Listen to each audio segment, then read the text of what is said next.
pemeliharaan Allah. Jadi tanpa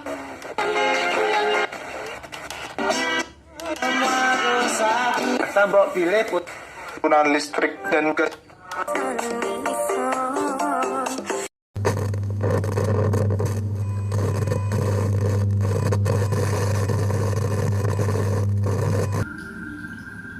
Masih bersama di Radio Usang, frekuensi yang mengulas kisah-kisah misteri yang ada di sekitar kita. Jangan lupa padamkan lampu, nyalakan lilin, kita ngepet lagi. Kali ini saya akan mencoba mengangkat kisah misteri yang berjudul Pesugihan Gunung Kawi.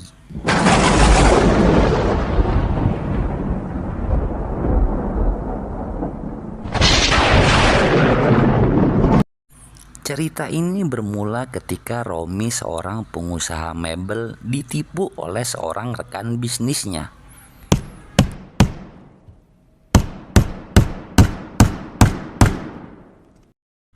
Uang yang dilarikan rekan bisnisnya itu cukup besar. Romi pun terancam bangkrut.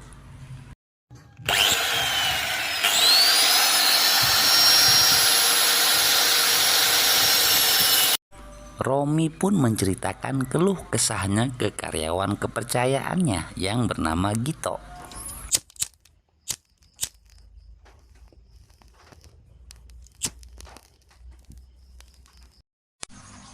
Tok, sini Tok. Lo pernah denger pesugihan Gunung Kawi nggak? Pernah sih bos, kilas. Emang kenapa bos?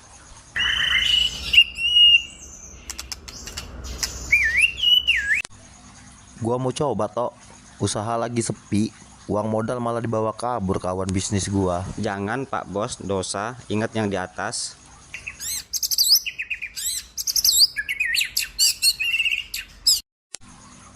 Tenang Tok, ntar kalau berhasil gua kasih persen loh. Gito pun terlihat menimbang-nimbang tawaran dari bosnya.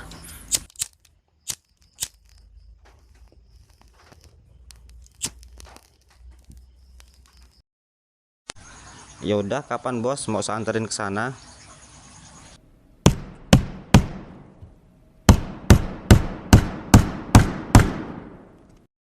Akhirnya pada hari yang sudah ditentukan, berangkatlah mereka berdua menuju ke Gunung Kawi.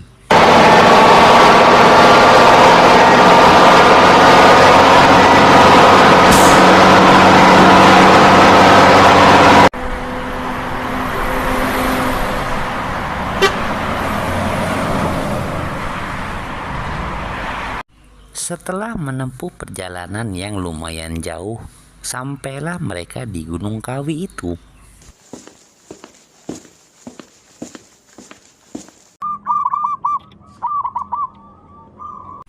Setelah bertemu dengan kuncen gunung itu, Romi pun menyampaikan tujuan kedatangannya ke Gunung Kawi.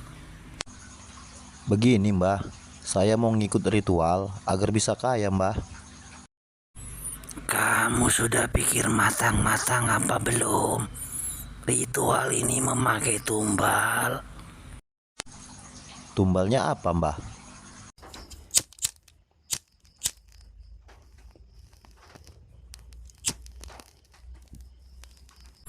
Nyawa keluargamu satu persatu setiap tahun akan diambil oleh sosok yang memberimu kekayaan.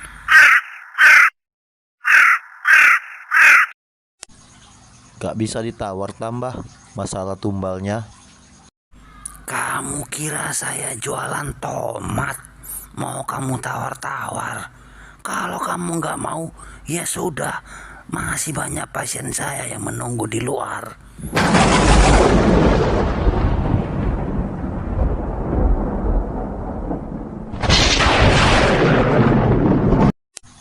Baiklah Mbah, saya setuju dengan syaratnya.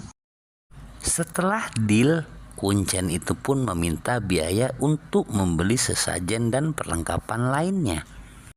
Maka Romi pun segera menyerahkan sejumlah uang yang diminta oleh Kuncen itu. "Ini kembaliannya buat saya ya." Romi bingung dengan permintaan Kuncen itu, tapi mau gak mau dia pun menganggukkan kepalanya.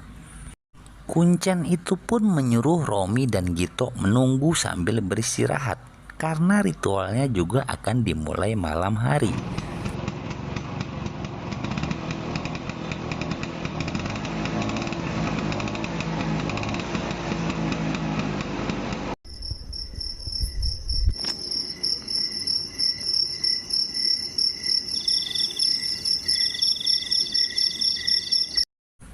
Malam itu Kuncen memanggil Gito agar segera mengikutinya ke sebuah telaga.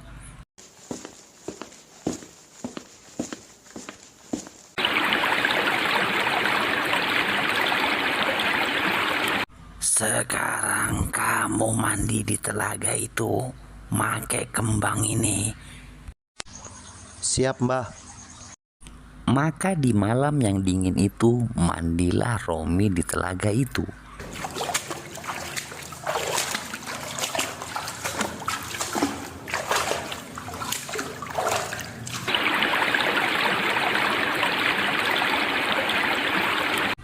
"Sudah, naik ke atas. Ngapain kamu lama-lama di telaga itu? Ngocok kamu ya."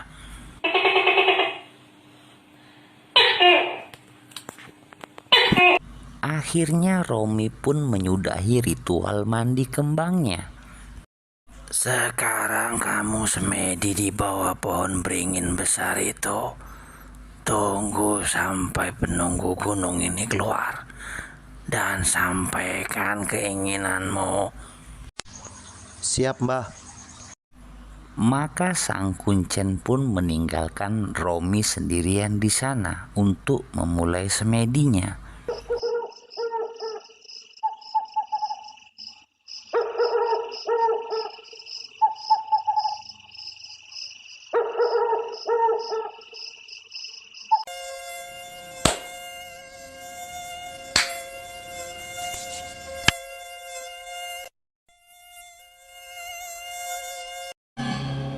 Belum lama Romi bersemedi, tiba-tiba dia mendengar sesuatu.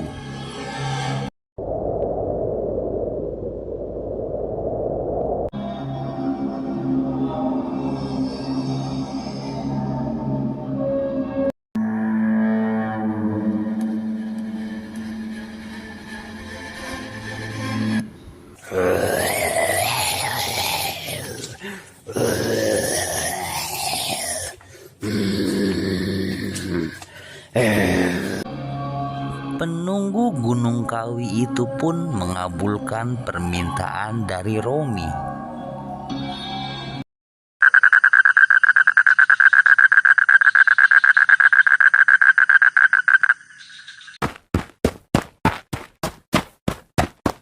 Akhirnya dengan berlari, Romi pun segera menuju ke rumah Kuncen itu.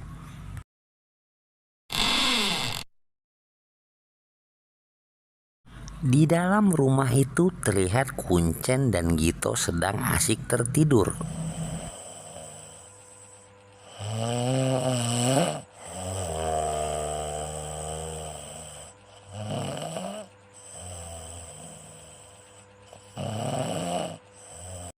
Romi pun segera membangunkan mereka berdua. "Ada apa? Berani-beraninya kamu mengganggu saya sedang tidur."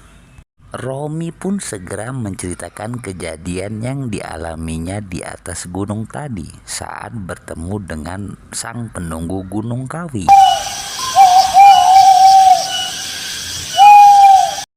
"Bagus, berarti kamu sudah berhasil. Kamu jangan kaget kalau setiap tahun keluargamu ada yang mati.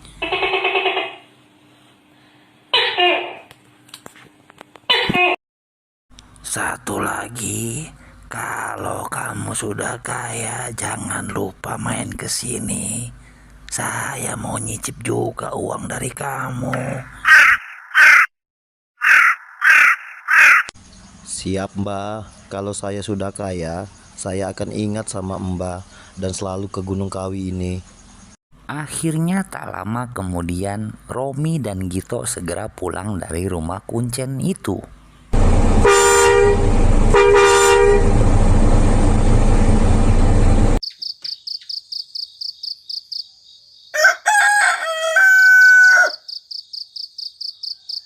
Benar saja, hari demi hari usaha mebel Romi semakin besar dan berkembang dengan pesat.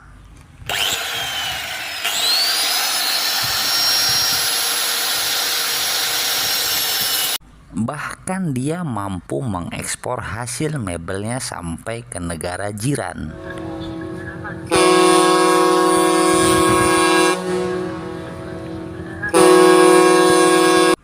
Tepat 1 tahun perjanjian dengan sang penunggu Gunung Kawi, maka hal aneh pun terjadi.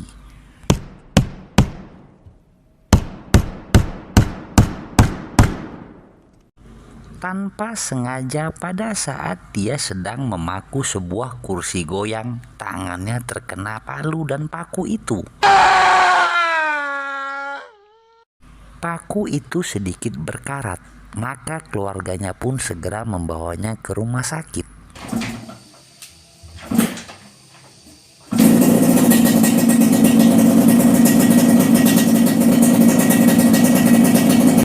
Sesampainya di rumah sakit, dokter memvonisnya terkena tetanus karena efek dari paku yang berkarat. Anehnya tiba-tiba badan Romi membiru.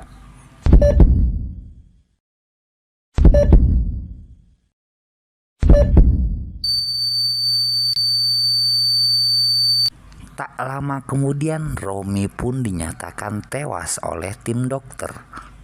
Sungguh kejadian yang di luar nalar.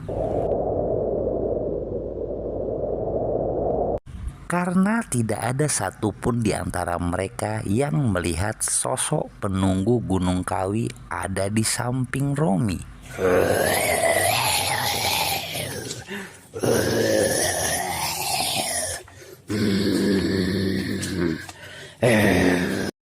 Ya, karena keluarga Romi sangat taat beribadah, jadi tak satu pun dari mereka yang berhasil menjadi tumbal penguasa gunung itu. Sehingga akhirnya penguasa gunung itu memilih Romi sebagai tumbalnya.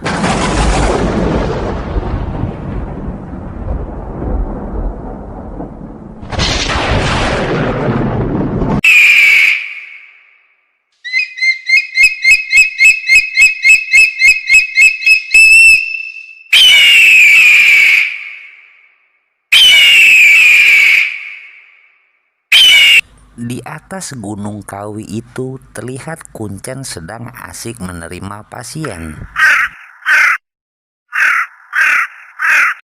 Berikutnya silakan masuk.